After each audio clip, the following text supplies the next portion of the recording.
कोल्हापूर दक्षिण विधानसभा मतदारसंघातील महाविकास आघाडीचे उमेदवार आमदार ऋतुराज पाटील यांच्या प्रचारासाठी क्रशर चौकात जाहीर सभा घेण्यात आली। या सभेला आमदार सतेज पाटील यांची प्रमुख उपस्थिती होती। यावेळी बोलताना आमदार सतेज पाटील यांनी या भागातील 10 कोटींचं मंजूर स्टेडियम रद्द करण्याचं पाप विद्यमान राज्यसभा खासदारांनी केलं असल्याचा आरोप केला। कोल्हापूर ही राजर्षी छत्रपती शाहू महाराजांची भूमी आहे। इथं सर्वजण नेहमीच गुण्या गोविंदानं राहतात। मात्र अलीकडच्या काळात याच कोल्हापूरमध्ये अशांतता पसरवण्याचं काम काही दुष्ट प्रवृत्तीचे लोक करतायत।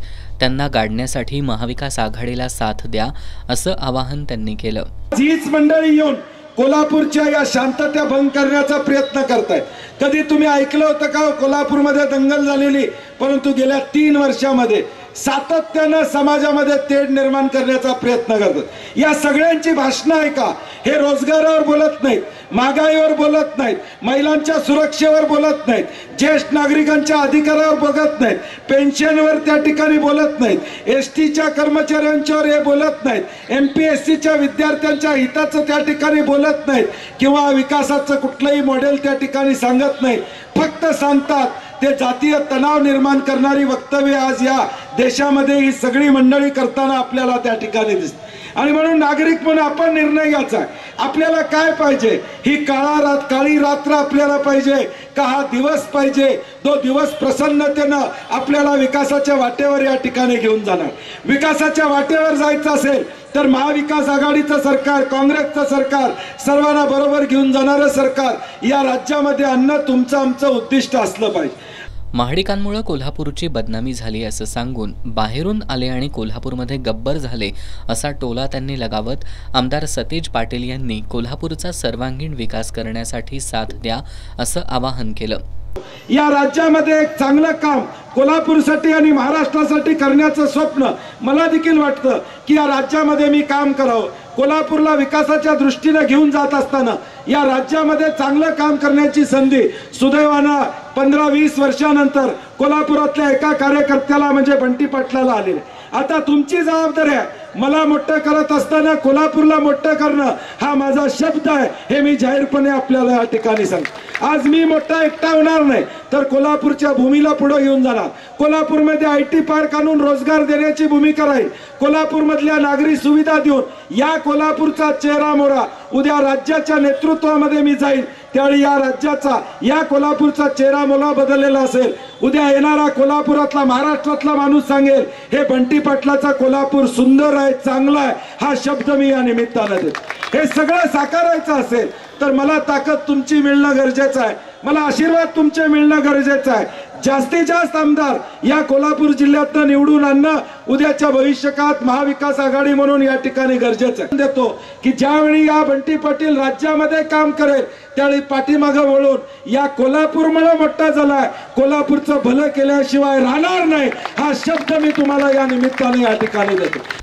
यावेळी बोलताना मधुरी महाराजे छत्रपती यांनी आमदार ऋतुराज पाटील यांनी मतदारसंघात मोठी विकास कामं करून दाखवली असल्याचं सांगितलं। विकास कामांबरोबरच सर्वांचा आधार होण्याचं काम करणारे आमदार ऋतुराज पाटील यांनी राजर्षी शाहू महाराजांचा विचार पुढे नेण्याचं काम करतायत असं सांगितलं। त्यानंतर मनेरमाळ्यामध्ये ZPची जी शाळा आहे जिल्हा परिषदची, आज महाराष्ट्रामध्ये ती एक मॉडेल स्कूल म्हणून बंटी साहेब स्कूल ती आहे। म्हणजे आज अनेक शाळा आहेत पण त्या शाळेमध्ये एवढ्या सुविधा नाहीत जेवढ्या त्या शाळेमध्ये सुविधा केलेल्या आहेत। आज सर्वसामान्यांच्या मुलांसाठी विचार करणारे कोण आहेत? ऋतुराज दादा। त्यांनी आज त्या शाळेमध्ये डिजिटल पॅनल्स बसवलेले आहेत, मुलांसाठी खेळण्यासाठी त्यांनी टर्फ केलेला आहे। या सगळ्या सुविधा त्यांनी का केल्या की सर्वसामान्यांच्या मुलांना सुद्धा अतिशय चांगल्या पद्धतीने शिक्षण घेता यावं म्हणून हे राजर्षी शाहूंचेच विचार आहेत जे त्यांनी पुढे चालवले। शिक्षणाशिवाय तरणोपाय नाही, लक्षात ठेवा। आणि आजकालच्या काळामध्ये आधुनिकीकरण हे खूप महत्त्वाचं आहे आणि तो विचार त्यांनी पुढे नेलेला आहे। आपली पिढी सक्षम व्हावी, चांगली शिकावी, हा त्यांचा उद्देश आहे। तर आपल्याला सगळ्यांना ऋतुराज दादांसारखंच नेतृत्व पाहिजे।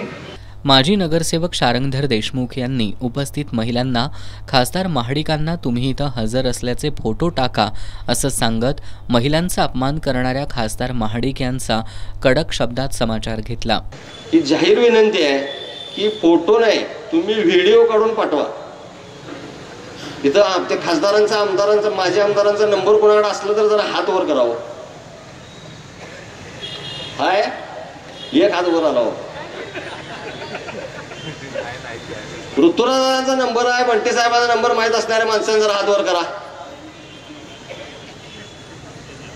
ही म्हणायची उपलब्धता, हे माणूस लोकप्रतिनिधी उपलब्ध असणे हे सगळ्यात महत्वाचं असते, त्याशिवाय लोकांची कामं होत नाही।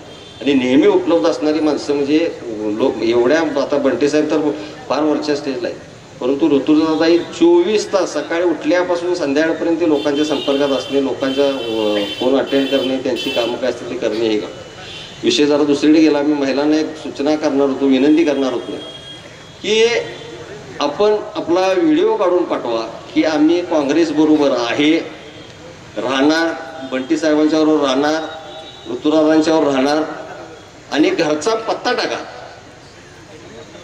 जर त्याच्यात हिंमत असेल तर ह्या चौकाच्या पुढे त्यांनी येऊन दाखवाय। आज आमच्या माता भगिनींच्याबद्दल बोलताना विचार करून माणसानं बोललं पाहिजे। आज ही आमची काय वानर सेनाची दिसते आहे, ही उगच कोणाला डिवचत नाही, खरं डिवचलं तर सोडत नाही। यावेळी भाजपचे जिल्हा सरचिटणीस संजय सावंत, माजी नगरसेविका संगीता सावंत, पदाधिकारी प्रसन्न पडवळे, शिवसेना शिंदे गटाचे तानाजी इंगळे यांनी काँग्रेसमध्ये प्रवेश केला। एसटी महामंडळ कर्मचारी संघटना, पुईखडी ऑक्सिजन पार्कचे सदस्य आणि शामराव गवळी यांनी आमदार ऋतुराज पाटील यांना जाहीर पाठिंबा दिला। यावेळी प्राचार्य TS पाटील, माजी नगरसेवक भरत लोखंडे, अभिजित चव्हाण, सुयोग मगदूम, किरण पाटील, सुनील देसाई, सदानंद कवडे, उदय गायकवाड, कुलदीप सावतकर, प्राध्यापक JK पवार, गुरुप्रसाद जोशी यांच्यासह भागातील नागरिक मोठ्या संख्येनं उपस्थित होते।